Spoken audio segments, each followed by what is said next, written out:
What kind of world are we living in when working full-time in 2026 still isn't enough to avoid homelessness? At some point, I realized it isn't personal failure. It's a broken system. Wages didn't quietly fall behind rent, healthcare, or basic stability by accident. They were left behind deliberately. One bad month, a medical bill, a layoff, a car breaking down, and people slip through the cracks. Not because they're lazy or irresponsible, but because the margin for error has been engineered to be razor thin. That isn't individual failure. That's a system that stopped protecting working people. Or maybe it's more accurate to say, a system that pretends to protect them while doing the opposite. What's especially frustrating is how many working Americans have been convinced that any attempt to fix this is somehow dangerous. Universal health care? Socialism. Strong unions? Communism. Free or affordable education, childcare, worker protections, safety nets? All framed as threats rather than safeguards. Meanwhile, people already pay enormous amounts for private insurance, tuition, childcare, and out-of-pocket medical costs, often more than citizens in other countries pay in total taxes, and receive less in return. Less security, less stability, less peace of mind. I genuinely don't understand why so many people defend this arrangement so fiercely. It's like being locked in a harsh system, convinced that the lack of a safety net is what makes you free. Almost like a prison that insists it's liberty, with flags, slogans, and lots of emphasis on personal toughness. And yes, a lot of this belief system doesn't appear out of nowhere. Many Americans absorb what mainstream media tells them, often without realizing who owns those outlets or whose interests they serve. Billionaires owning major media platforms have little incentive to promote labor power, unions, or collective protections. Some networks have been especially effective at framing worker solidarity as something suspicious or un-American. The result is a population that often votes against its own material interests, not because people are unintelligent, but because they've been told for decades that exploitation is normal and resistance is radical. But here's the part that gets lost. The protections working people once had were not gifts. They weren't handed down by benevolent systems. They were fought for, organized, demanded, imposed. Labor laws, weekends, overtime pay, workplace safety, child labor bans. None of that came from trusting the system to do the right thing. It came from workers protecting themselves. And over time, many people were convinced those protections were permanent, that the system would always work itself out, that unions were no longer necessary, that someone else would handle it. While that belief spread, the system didn't just stop protecting workers, it became actively predatory. This isn't about nostalgia or ideology, it's about acknowledging reality. When people are one emergency away from losing everything, that's not resilience. That's fragility by design. And when workers stop protecting themselves, the system doesn't hesitate to take advantage of that silence. History shows this clearly. The question is whether enough people remember it or are willing to relearn it before even more ground is lost. Want to hear something just as unsettling that nobody talks about? I was recently talking with a family member who genuinely couldn't understand why people settle for low-paying jobs or struggle financially. You know the type. Very confident, very judgmental, convinced they've cracked the code of life and everyone else just isn't trying hard enough. So we decided to actually break down her situation on paper. On the surface, they look wildly successful. She and her husband bring in about $250K a year combined. Big house, nice cars, vacations, cottage weekends, concerts, parties. The whole picture-perfect, we made it lifestyle. But here's what that lifestyle actually looks like underneath. A $1.2 million mortgage on their primary home. 2 newer vehicles, both leased on 5-year terms, about $100K in credit card debt, another $100K on a line of credit, a second mortgage on a cottage, I asked her to walk me through their minimum monthly payments for everything. No luxuries, just what absolutely has to be paid to stay afloat. Then I asked one simple question. What happens if both of you lose your jobs this month? Even factoring in employment insurance, the math was brutal. They would run out of money in about 10 months. After that, foreclosure on their home wouldn't be far behind, and the vehicles would be repossessed shortly after. If they didn't land new jobs paying roughly the same income within a year, they'd go from living the dream to being buried under hundreds of thousands of dollars in debt, potentially homeless. All of that from one disruption. And here's the part that really stuck with me. She did end up losing her job. She was only out of work for 3 months, but the reaction was immediate. Within days of getting laid off, the first thing they did was list the cottage for sale. Not after months. Not, let's see how it goes. Immediately. They needed to eliminate a payment and build a buffer as fast as possible. After the sale, they had about $50,000 in cash once the cottage mortgage was paid off, and even that didn't feel like enough to them. That's how close to the edge they actually were. She did eventually find another job, though it pays noticeably less than the previous one. Still a solid paycheck, but the experience shook her in a way no argument ever could. What really hit me was this. From the outside, she saw herself as someone above financial instability. Someone who had done everything right. Someone who thought struggling people must have made bad choices. But the truth is, her lifestyle wasn't built on security. It was built on uninterrupted income. And that's the part nobody likes to talk about. A lot of people who look comfortable, successful, even wealthy, are just one bad year away from losing everything. Not because they're reckless, but because the system rewards leverage and punishes interruption. It doesn't care how hard you worked to get there. It only cares whether the money keeps coming in. And once you see that clearly, it becomes a lot harder to judge the people who are already living one emergency away from disaster, because so many of us are standing closer to that edge than we realize. Yeah, honestly, this just sounds like they're living wildly outside their means. I make about $100,000 a year. I've got maybe $8,000 in credit card debt, and even that makes me uncomfortable. I drive a 2014 car that I genuinely like, and I haven't replaced it because it's paid off and works perfectly fine. What you're describing doesn't feel like society failed them. It feels like a long series of extremely poor financial decisions. Oh, I completely agree. They're technically able to keep things going right now, but they're cutting it incredibly close. And that's the scary part. With a combined income of $250,000, they're only managing to save around $10,000 a year. That number is honestly shocking to me. Exactly. At that income level, they should be doing so much more. At a minimum, I'd expect something like $25,000 going into investments and another $25,000 going into savings annually. And frankly, if I were earning that much, a financial advisor would be non-negotiable. Location might play a role, sure. I live in a very poor area of upstate New York, where the housing market is about as low as it gets. My house cost me $103,000. With their income, even in a higher cost area, they could comfortably afford a $300,000, $400,000 home. But a 1.2 M house? That's what pushes it from a bit tight into outright reckless. I can't imagine they're paying less than $5,000, $6,000 a month just on the mortgage alone. Probably more once you factor in taxes and insurance. And that's really the core of it. They look wealthy, they live expensively, but they don't actually have wealth. They have obligations. Lots of them. Their lifestyle depends entirely on everything going right all the time. So yes, the system absolutely has issues. But in this case, the cliff they're standing on wasn't placed there by society. It was built, payment by payment, by their own choices. Which is also why the job loss scared them so badly. Deep down, they already knew how fragile it all was.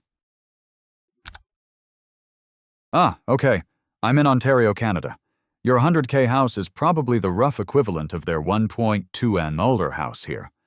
Does Canada have a serious housing problem? LOL.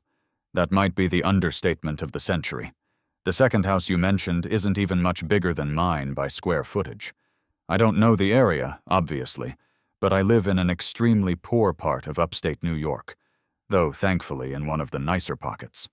There are houses in the rougher parts of my city selling for $20K, $30K. So what's driving this in Canada? Is it pure housing scarcity? Weird laws? Something else? Honestly? To not sugarcoat it, it's a perfect storm of bad factors. First, we're massively behind on housing supply. Estimates put us about 5 million homes short of current demand. Immigration levels have been very high, but housing construction hasn't come anywhere close to keeping up. The economy has been stagnant, so fewer developers are building, and when they do, it's usually either luxury housing or condos that a lot of people don't actually want or can't realistically live in long term. Then there's the part people really don't like talking about: mortgage fraud. And not small-scale, one-off stuff, widespread, systemic fraud. Realtors falsifying income statements, buyers who should never qualify being approved anyway, shady bank employees looking the other way or actively helping push deals through. On top of that, you have people buying houses, packing them with 10-15 international students or temporary foreign workers, charging each person $500 a month, and suddenly pulling in $7,500 a month in rent.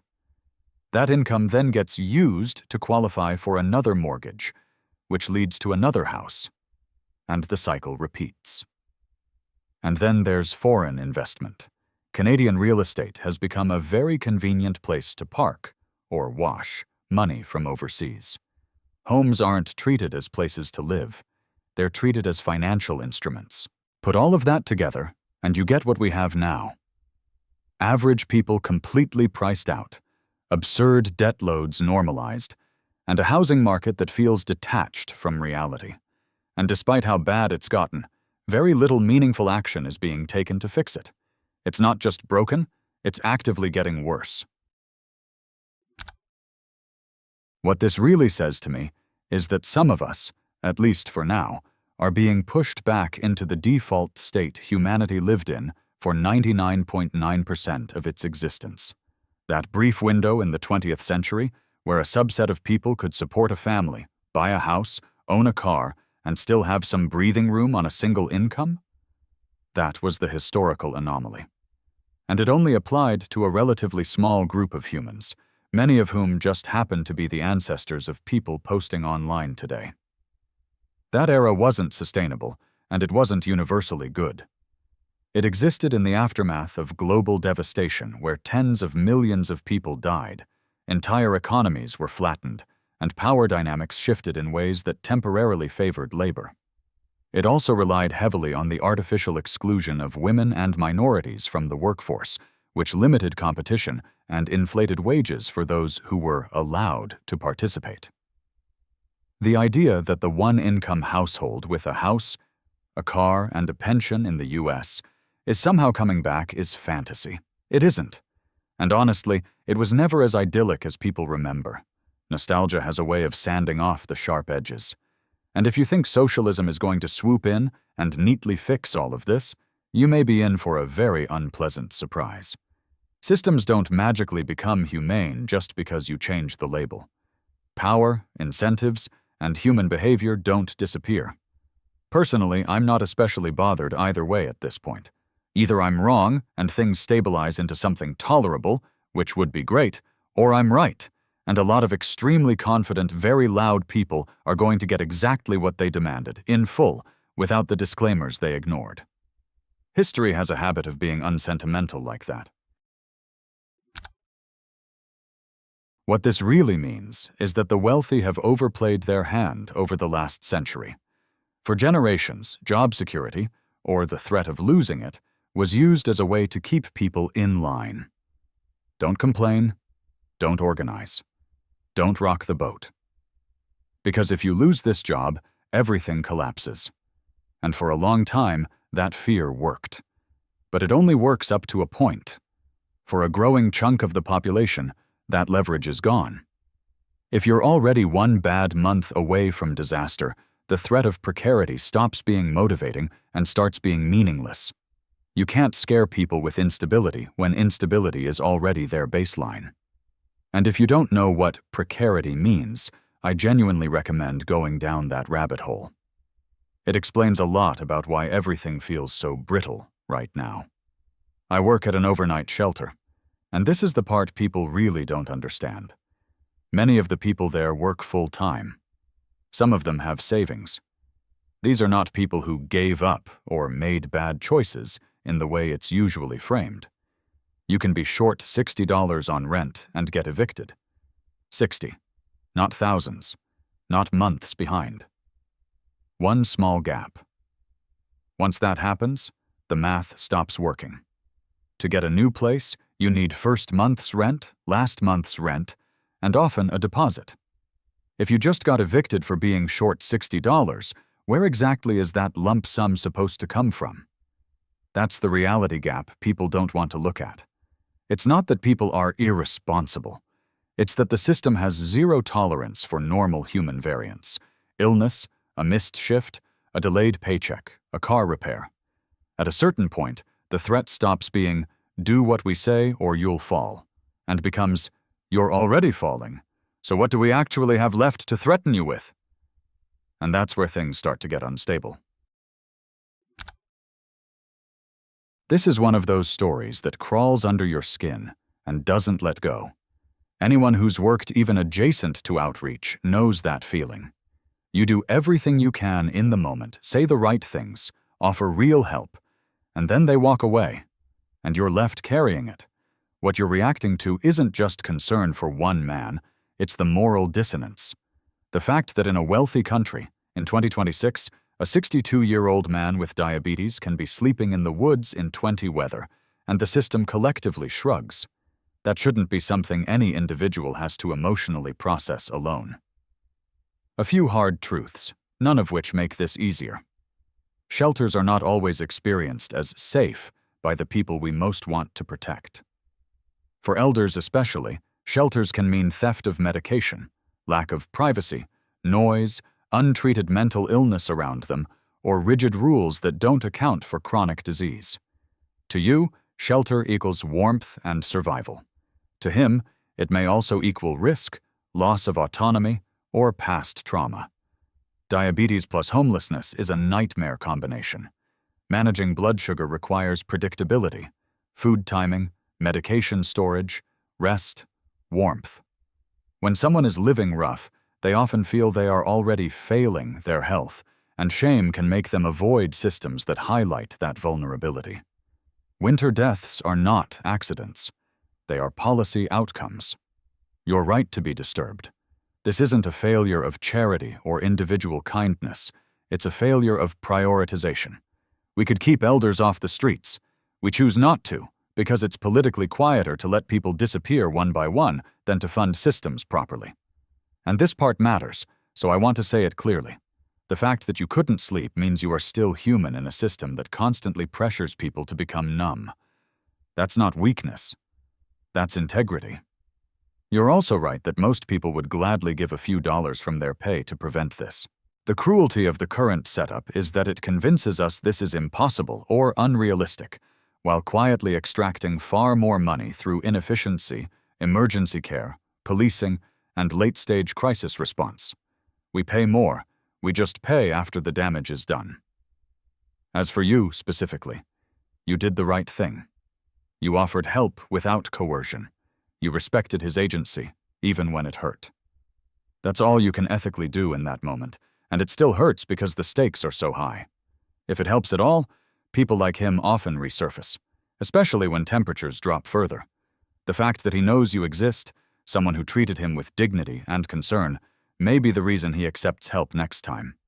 Those seeds matter more than we like to admit. You're not wrong to be terrified of what winter can do to an elder. You're wrong only if you start believing that this is normal or acceptable. It isn't. And the fact that it still shocks you means you haven't surrendered your conscience, which sadly already puts you ahead of the system you're working inside.